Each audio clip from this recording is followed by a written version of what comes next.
Hey y'all, another awesome guest today. Very special treat though. Probably the best pro athlete we've had yet on here, Mr. Preston Wilson, which is who was a MLB All-Star. Also, one of the very few players in MLB history, actually I think under 45. I think the number is 43 people in the history of the game, even up to today, have hit 30 home runs and had 30 stolen bases. And you're looking at one of them, Preston Wilson. Thanks for coming on, man. Thanks for having me. It's nice to be able to talk to you every now and then, on Twitter. But now I get to have a face that goes with that, with those sentiments and those messages. So it's nice to see you visually. Yeah, absolutely. And for the people who just listen to the show, it's really interesting because actually my background and my profession has been more around the world of politics, but interestingly, more so recently, especially through the show, I've become more free to talk more, veer into this lane, the professional sports lane, where Mr.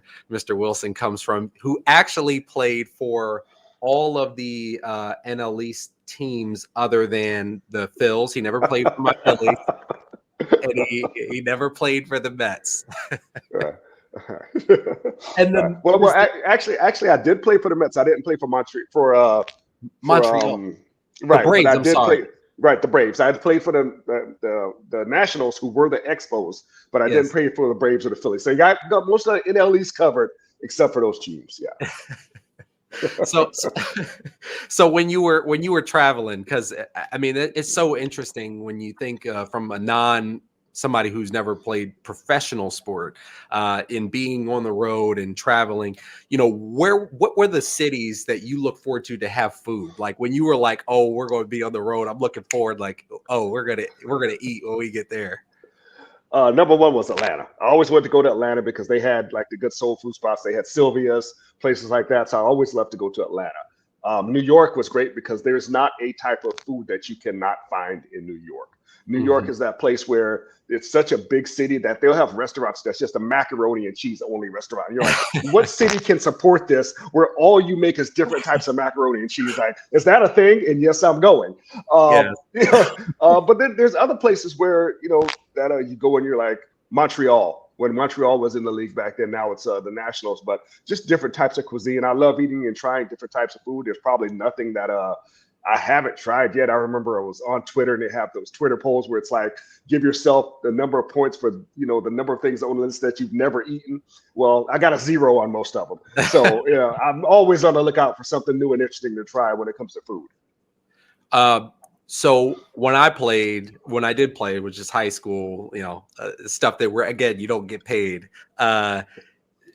My snack was sunflower seeds. So what did you do in the dugout? Mostly sunflower seeds. That's pretty much it. A little bit of bubble gum. In South Carolina, peanuts are a very big thing. So like the salted in-shell peanuts were a big thing. Other than that, man, we didn't care. We just wanted to play. Like, just you can give us whatever. As long as we got enough energy and nutrition to play, we didn't care.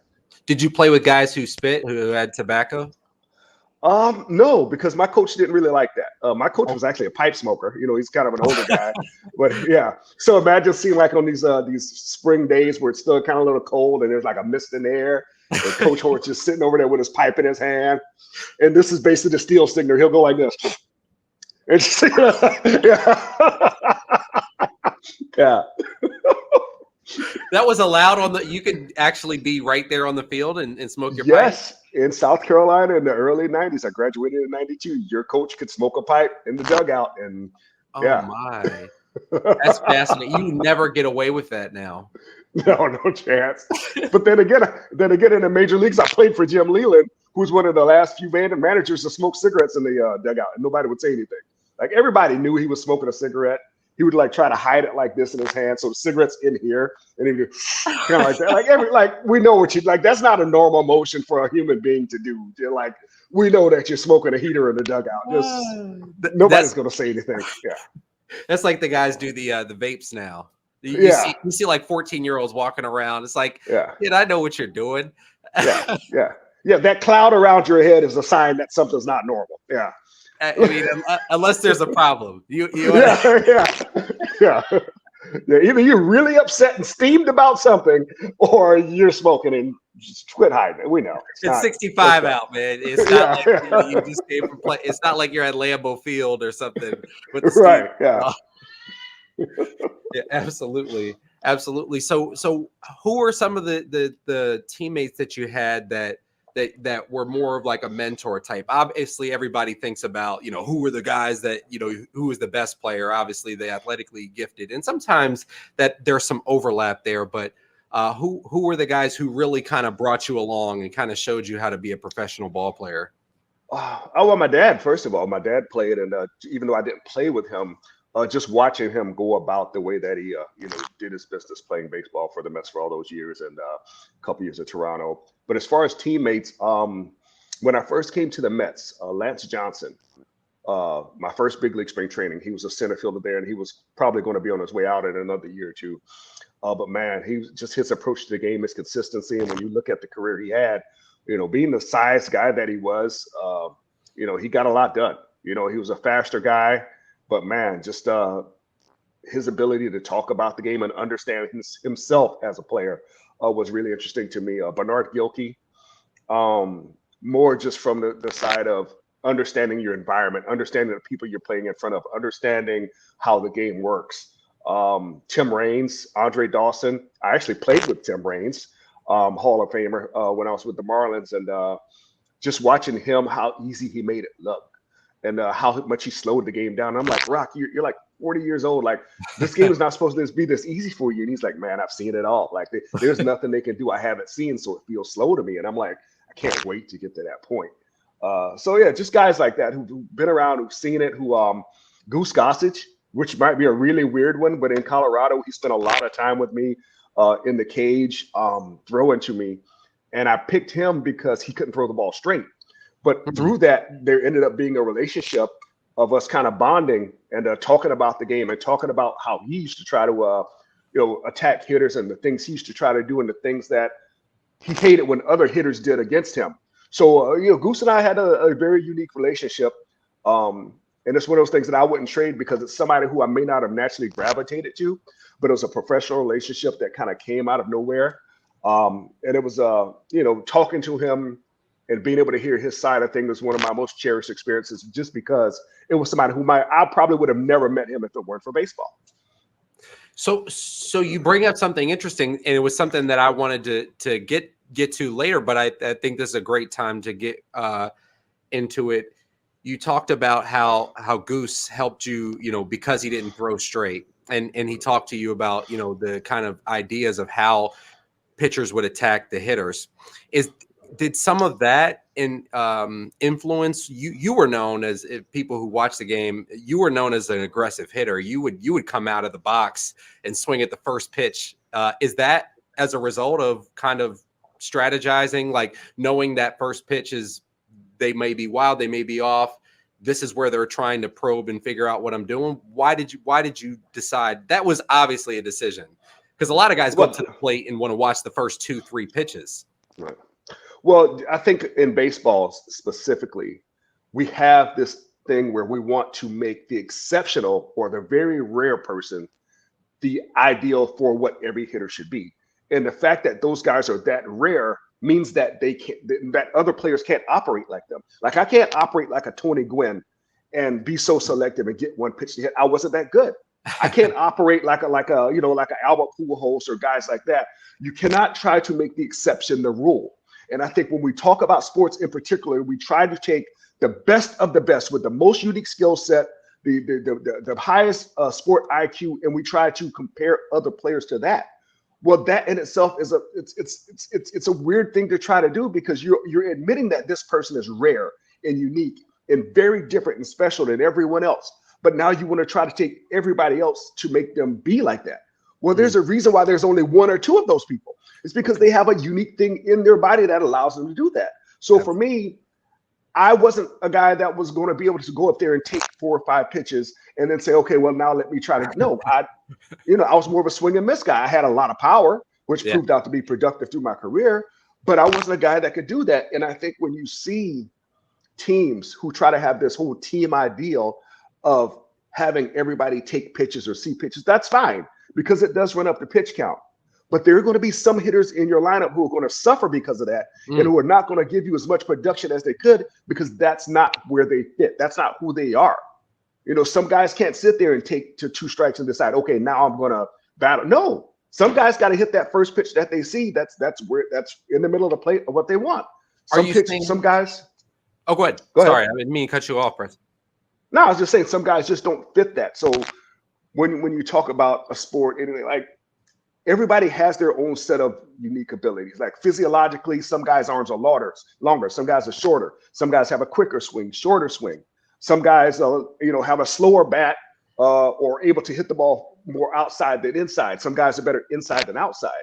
And all of that changes day to day on whoever's throwing that ball from the mound. And the main thing about baseball is you don't control the mound. You don't control the ball. So you have to accept what's given that day. So on that given day, if I got a guy who throws a lot of fastballs and he throws them early in the count and like to throw the breaking ball later, well, my guys who hit the fastball or who hit the fastball up, those are going to be guys that are going to have better success that day. So you can't really have this cooker cutting mentality when it comes to what a hitter does, because that's going to change depending on who you're facing and the ability of the guy that's on your team with the bat in his hands.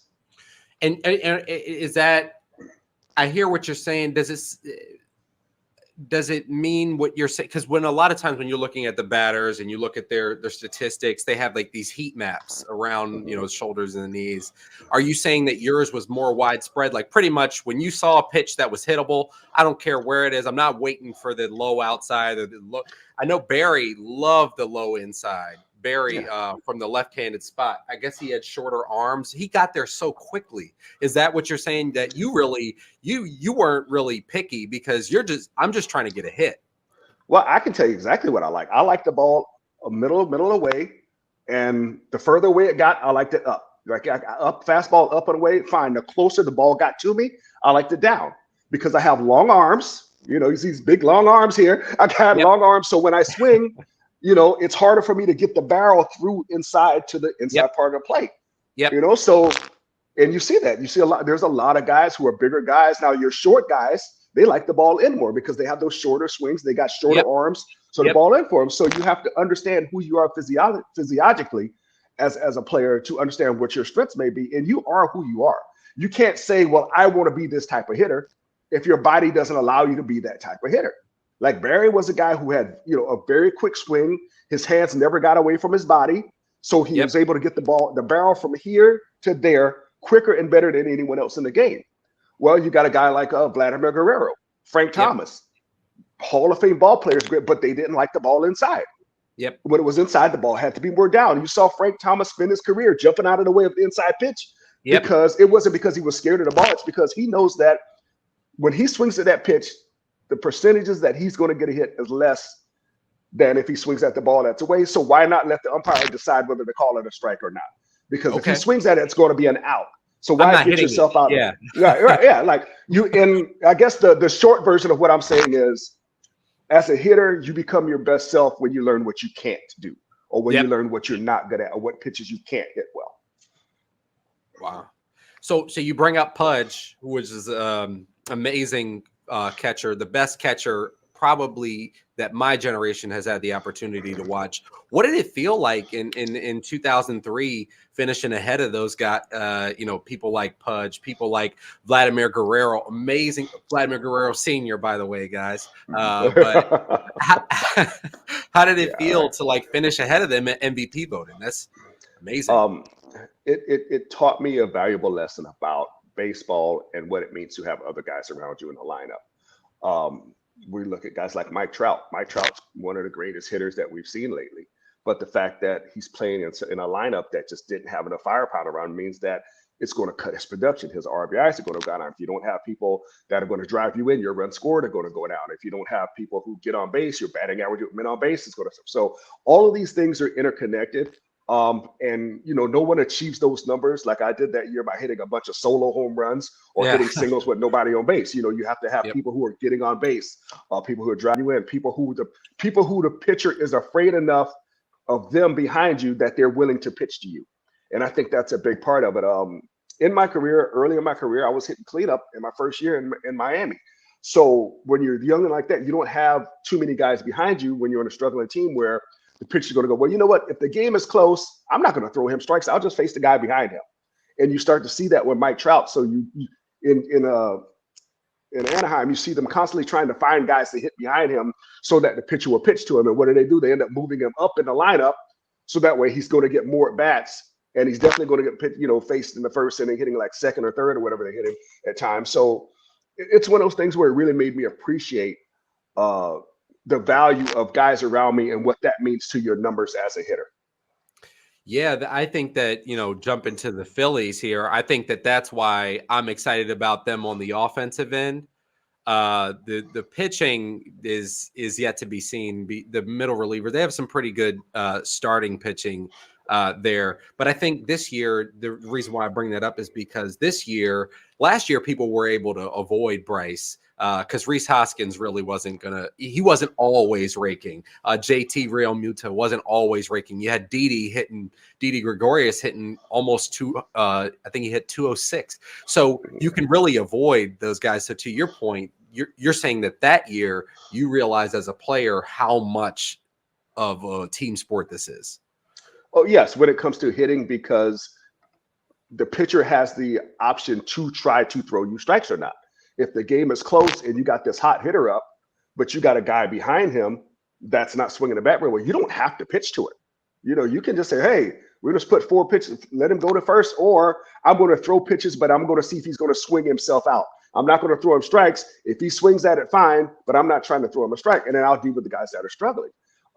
When you're talking about guys like Bryce and Didi, yeah, those guys have been good hitters, and Bryce is a phenomenal hitter.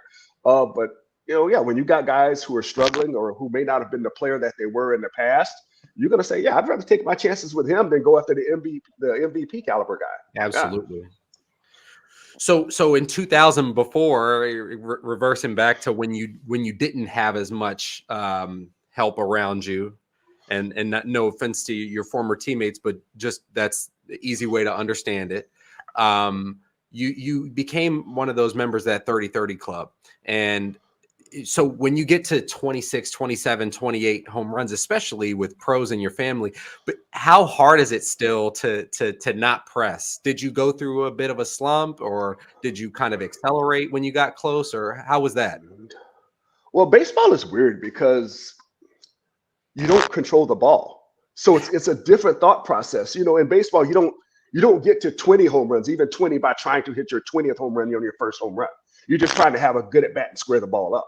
So it's not like in basketball where you actually have the ball in your hands and you're like, I'm going to score 25 tonight. Like you can't do that. You just have to say, if I get a pitch to do it, I have to be ready and put a good swing on that pitch at that exact time. And then hopefully something good happens. So baseball is kind of different. But when you get down the stretch, fortunately for me, when I was like 28, 29 home runs, there was still enough season left where I wasn't feeling like, oh man, we got like 1 or 2 games left. I hope somebody hits my bat. Like, I'm gonna try to trick it. Now you don't have to go through all that thought process. What you do is you just say, you know what, I'm gonna try to have a good at bat, hit strikes, and hopefully something good will happen. It's happened so far throughout the year. If I do what I've been doing, hopefully that'll happen at least 1 or 2 more times throughout the year. But I will say this: in 2000, I had less talent around me in the lineup, than I had in Colorado when I had Todd Helton and Larry Walker. But there were some good guys there. There was Louis Castillo, who had a phenomenal year, bunch of stolen bases. I think he hit like 340 or something like that year, something crazy batting average. But it was a different team, and you can see the difference when there's respect throughout the league for guys like Todd Helton and Larry Walker, as opposed to guys that we were a bunch of nobodies. Nobody knew Louis Castillo, Preston Wilson, Mike Lowell. Nobody knew us then. Cliff Lloyd. Nobody knew us. Yep. So talk about guys who really, we're talking about 30 home runs, and that's an amazing, because that 30 and 30 is amazing. But these guys, were hitting 60. You played during this era of what is now known as colloquially as the steroid era. And I kind of bristle at that, because I still think that that was the era where performance enhancement took off and it was abundant, but it's not the only time that guys have been on the juice. Where do you stand on these guys, their eligibility for Hall of Fame? When we look back at a number like 73 for Barry, 70 for Mark McGwire, or 66 for Sammy Sosa. When you look at that as a player, do you feel that those numbers are still, these folks should still be in the Hall of Fame, or do you kind of bristle at that? Well, I don't bristle at it. For a long time, it was hard for me to deal with it simply because I had to play against those guys. So it felt like they had an unfair advantage. But when I have time to kind of digest it, and now that I'm a little bit older and I go back and look at it, honestly, we can't say whether or not guys in the 50s and 60s and 70s were juicing. I mean, Right. there were guys who admitted that they used certain things in the past. There's guys in the Hall of Fame, like this old guy who said he used like a monkey hormone or something like that. Yeah, I didn't know about that. yeah, there's like an old, yeah. So look, anytime there's winning or money on the line, somebody's going to cheat. Let's be honest. I read something where they were stealing radio like signals and relaying signals like through radio wires, like in the early 1900s. Like if there's a chance for competition and there's a trophy or money on the line, someone's going to cheat. So for us to sit here and think that this is just something that only happened in the 80s, 90s, 2000s, no. Honestly, I really think it started in the 60s and 70s. That's when I think it started, when you started seeing baseball players started being a little bit bigger, a little more bulky, and so to me, it's one of those things where did I like playing against it? No, it bothered me. And honestly, economically, there were a lot of guys who ended up on that list who ended up making more money than me or playing, having better number than me, where I knew that I was just as good as they were. And I felt like if they didn't have that, yeah, exactly. And I feel like if they didn't have that help, then it's a different conversation about where I rank as far as baseball players in my career. But can I be bitter about it? Yes. But I understand why it is what it is, because what are you going to do? Are you going to go back and start testing everybody from back then? What are you going to do? Are you going to say, well, we're going to put an asterisk by the numbers? Well, how do you do that? How do you quantify that? What is this many home runs on PEDs equal when you don't have a guy on PEDs? Like, there's no way to do that. Plus, you had guys using cork bats. You had the league messing with the balls. Like, there's so many things that have changed to where you can't really just pick out one single thing and say, well, this is something that tainted the game or ruined the game, because we know there've been other things that have been going on. We've seen, Sammy Sosa swing the bat and all the stuff fly out. Like we saw that. Like we saw that happen. So everybody matters or nobody matters. So at this point, I honestly think if you put the numbers up, then I think Pete Rose should be in. I think Barry Bonds should be in. I think Roger Clemens should be in, because baseball is a game that has turned a blind eye to cheating for so long in so many different ways. Why are we going to start now penalizing people just because a whole bunch of, congressmen who wanted to get their name out there got up there and did this whole panel about how bad it was and how much it was killing the sport? Meanwhile, NFL players are dying left and right from steroids, but there was no big investigation that there was no big representation up in Washington about that. It was one of those things that it just kind of caught fire in the media. And yes, I'm not saying it was a good thing. I hated playing against it. But at the same time, what are you going to do? Absolutely. I mean, and I'll give you another example. Turf fields. Turf fields added a whole bunch of hits for a whole bunch of guys. There's a lot of guys, quite a few, who got that 3,000 hit mark who played on turf fields. That's a huge advantage. The ball doesn't slow down. Yeah. Not only the bounce, but the ball doesn't slow down. Grass is friction. Grass, when the ball hits grass, it slows it down. On that turf, it goes. So so how are you going to start differentiating records and what's acceptable and what should be, what should be the standard as far as for why you take a guy out of the Hall of Fame, when you have all these factors that have changed the game of baseball throughout its history? And now you're going to start regulating that because a person reached the Hall of Fame or they were good enough to do what they did and got the numbers on whatever they were taking or whatever field they were in. What are you going to do? So if it happened between those, your view is if it happened between those lines out there, if the MLB sanctioned it at any point, the record counts, the numbers count, period. It was at how you played. That's what matters. What else are you going to do? Right. What else are you going to do? Right. Are you going to tell those guys who played on turf fields like George Brett when Kansas City had are you going to tell those guys that they don't have 3,000 hits anymore? It's true. You know, are you going to tell all the Yankees guys who, because Yankee Stadium has such a short right field, that those home runs don't matter because their ballpark is so much shorter in right field than anywhere else? Yeah, You absolutely. know, are you Hank Aaron played in two of the ballparks that had the highest elevation in baseball at the time, Atlanta and Milwaukee. It wasn't until Arizona and Colorado came along that there were baseball stadiums that had higher elevations. Are you going to say that because he played at higher elevations, he doesn't have that many home runs? Okay, great point. So where do we start drawing the line as far as conditions that make up numbers? We can't do it. That's a great point. Great point. Thank you. Well said. Yesterday there was a kerfuffle during the Nats and the Mets. They played and they got into somebody took umbrage at the way the ball was thrown at them. Did you have a lot of scary situations like that when you came up? And do you think that these MLB fights are more of like, hey, hold me back so I can look tough on TV fights? Or are these guys really trying to get after each other? For the most part, I'm mad and I want to let you know that I'm mad about it, but I'm not mad enough to fight because honestly, everybody's not that tough. And it's some of it's theater where it's like, I want to show everybody that I'm mad and I want everybody to know I'm mad, but not enough where we just going to start throwing blows. It's never going to be a hockey situation where almost every time it happens, no. But there are some times where there's just guys that have genuinely just had enough and they're ready to go at you. Like when Gerald Williams went at Pedro Martinez, you know, like he just had enough. And there are some pitchers one you could tell that was real. Yeah. Like there's sometimes where you're like, this ain't over. Like if they see each other in the street, this might be on site. Like this might be a problem, you know. But there's sometimes where it genuinely is real because there's some pitchers who they get their feelings hurt and they want to either scare the hitter by like buzzing their towel or throwing it up and in, or they intentionally want to hit you because they don't like you or they don't like the way you play, or they're mad that they gave up a home run to the last guy. Like pitching is the only position in any sport when you can potentially injure a guy on purpose and get away with it. Yeah.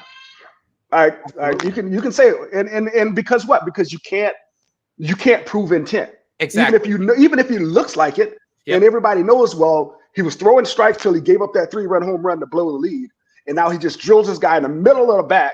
He can say, "Oh, well, that one just got away from me." Yep. Unless there's a history. See, you get one time to do it though. Well, but why do you get one time? Like I mean, I understand what you're saying. Yeah, it can get away, but there's some times where it's just obvious. It's very obvious that this guy meant to hit this person, and they get away with it. And I look at it like this: as a hitter, if you strike me out and I can't throw my bat at you because I'm frustrated, you don't get to hit a player because your feelings are hurt. Whether it be because of how someone jogged around the bases when they hit a home run, or because of the way when they got a walk, they did a little shuffle at the plate. I don't get to throw my bat at you. I pitched some, I had more fun with it than I was actually good. But when I never understood you watch it on ESPN and fans of other sports are probably weirded out as I am, even as a baseball fan, when the guys like really get mad when they get shown up. Like, if you understand how hard it is to get a triple, to get a double, to hit a home run, to hit an inside the park home run, you have to be exuberant when in these big situations. I mean, it hurts, but it doesn't hurt any more than it's 3rd and 8 and I get sacked, which I've had happen before. And the guy steps over you and flexes his muscles. That's sport. So I don't understand, again, how guys get away with, okay, the next time he comes up, oh, that guy's in trouble. He might get, like you said, he might get injured. What? Well, let me explain something psychologically in baseball that a lot of people don't take into account. Okay. The pitcher is always taken care of in baseball. And in baseball, the defense controls the ball, which is different from other sports. It's a very unique thing.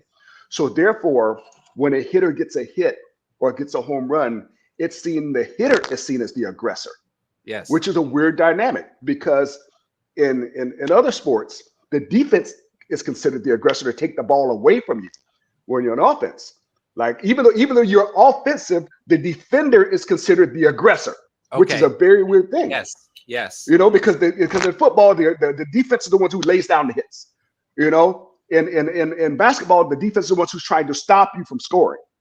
But in baseball, the pitcher has the ball. So now somehow the dynamic is flipped, where it's his ball, it's his plate, it's his game, it's his score. So now it's a thing where someone has taken something from him. Now you have taken my game. You've changed the score. You've hit it. So there's a sympathy that goes towards the pitcher that does not exist in other sports. Yep. Where the person, it doesn't exist in other sports. So when you are a pitcher, you have the ball. Oh man, he gave up a home run. You're like, yep. Oh man, he had the lead and he blew it. Well, it's not his. It's just the game. It's part of the game. It's the game flow. So psychologically, there is a entrenched sympathy for the pitcher. And it goes in so many ways. Look at all of these unwritten rules. All of the unwritten rules favor the pitcher. Yep. I can't swing 3-0. Well, why? Because the pitcher's struggling. He's having a bad game. The team is down by a lot. So therefore, if you're swinging 3-0, it's kind of like showing up the pitcher. Yep. How am I showing up the pitcher? Right. Well, because he's struggling. Okay, but we're all getting paid. Yes. It's his job to throw strikes and get me out. When I pop out, is he not showing me up? Right. If I got 2 strikes on me and I've already had 3 strikeouts that game, he's not going to say, you know what, man, intentional. You're struggling. You're having a bad day. Either that or, I'm just going to, fastball right down the middle. Okay. Yeah. Hey, number 1, right down the middle. I'm going to give you a chance to not fully embarrass yourself today because I'm feeling bad about, you just doing so poorly. Or my manager's looking out there and go, you know what, just let him have it, man. That doesn't happen for the hitter. But in baseball, you can't swing 3-0. You're not supposed to steal a base when your team is up by a lot. Why not? It's not my job to make you look better. It's not my job to help your performance. It's your job to stop me and to get me out. Why? Because at the end of the day, all of these stats matter now. Yes. All these numbers are dollar signs. So if I go one day and don't do this one thing and that one number, say it's 99 between 99 and 100 RBIs, that's a big difference as far as what it means to people when they say, oh man, he drove in 100 runs, because if it's 99, they might say 90 plus or almost 100. But when it's 100, they're going to say, hey, he drove in 100 real runs. Money. It's exactly. Real money. Because people like round numbers. People like things that are simple. You can understand 100 is easy. That's 10 tens, baby. Like you did that. Like, no, you don't ask people to do math when you talk. He had 97 though.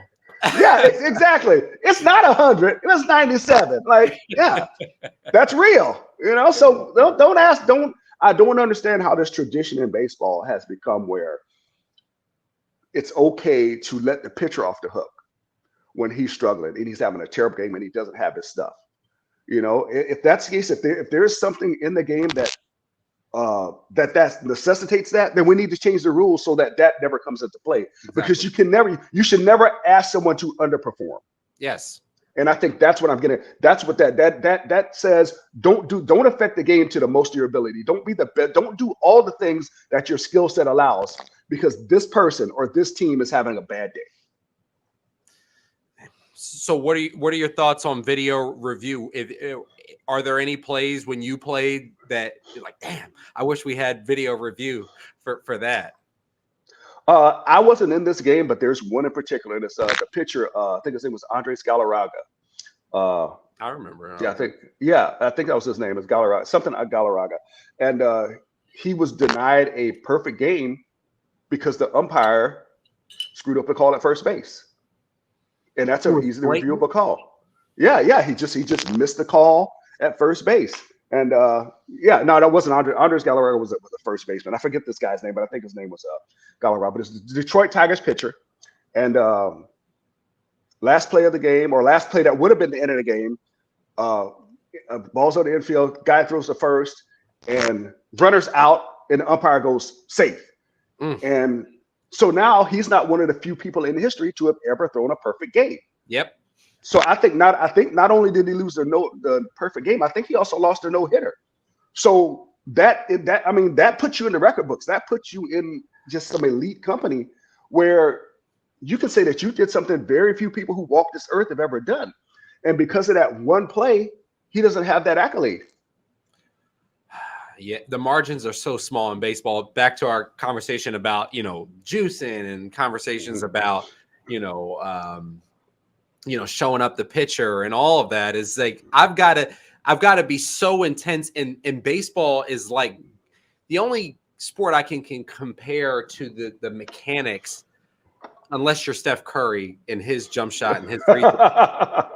The mechanics and the kind of mania that you have to have about every little bit of your routine and your approach. And then you're told to let your foot off the gas, at times. Right. Yeah.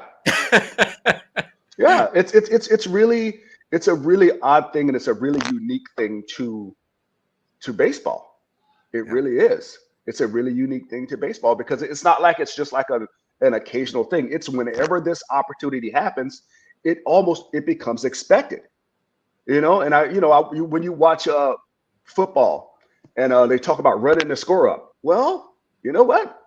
If I need to get some plays in, or if I need to see if my guys can do some things, even when the score's out of hand, like you're still not stopping us. Like, it's not my fault you can't stop my second string guys. Like, we're not running the score up. We're playing the game. Now, the fact that you can't stop us got you in your feelings. So that's a you problem that you need to deal with.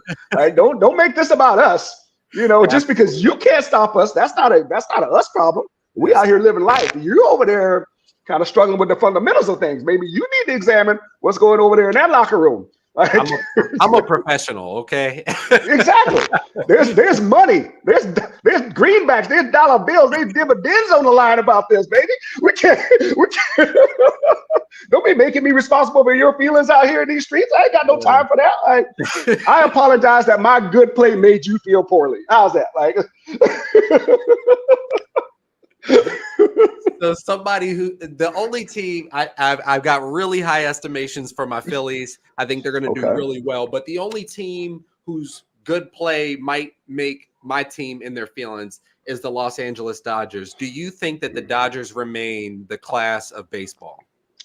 Well, it kind of correlates to your Phillies.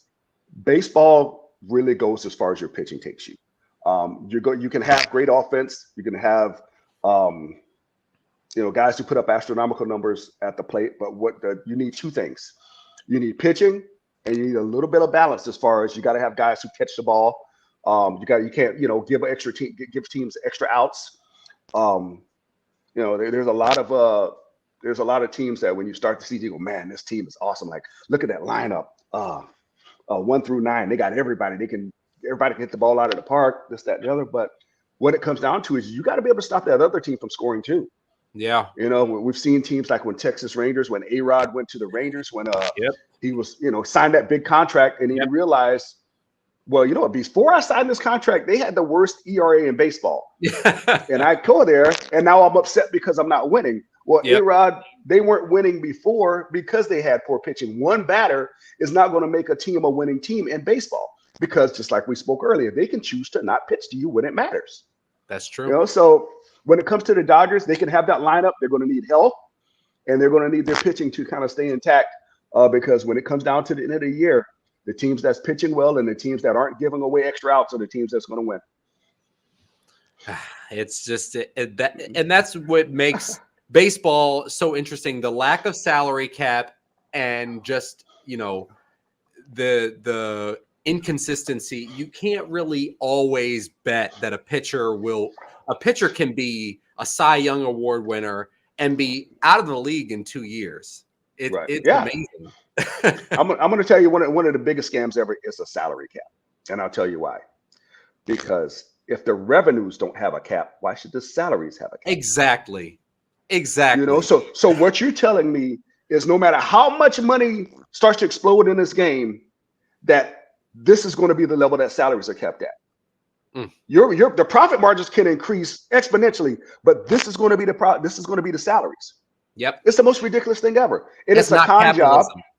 No, it is not. That is not free market. That is not that's a con job where what you do is you get a bunch of owners who get the public to get on the side of the owners and make the players feel greedy, because honestly, there's a lot of people out there who call themselves fans, but they're really jealous of the players because of the money that they make. Yes. Well, when you really analyze it, if I'm a professional baseball player, there's only 750 me on the planet. I will repeat that. If I'm a Major League Baseball player, there are only 750 of me on the planet. Why should I not get a very special amount of money for what I do? And if I'm not that great, but I'm on the lower end of that 750, then I'll take that amount. But it very much could be that I get more money than anybody has ever gotten. I mean, if nobody's complaining about Bill Gates and Elon Musk making the money that they make, they have a very rare skill set. They've been able to do things. Yeah, they're worth that money because they made these companies. Okay, why are you mad at a guy that's 10 tiers below them, and the one guy is paying all the paychecks for those guys who play under him? Why are you mad at those players? Absolutely. It's like there's no business model in the world that says you pay your employees more than you can afford. But for somehow they get the sympathy for the owners because it feels like the owners have earned what they've gotten because they're businessmen and they're smart businessmen, and we've taught to respect that businessman mentality because it kind of goes back to the whole Ivy League thought and create a ingenuity and all of that and create a company where you don't respect the people who are actually doing the work that are the product. Exactly. Because I don't care how smart you are as a business owner, you can't step in that box and hit a ball. No. Right. So, they deserve to make that money. They deserve to make that money. And, I don't knock on anybody else who gets what they should deserve.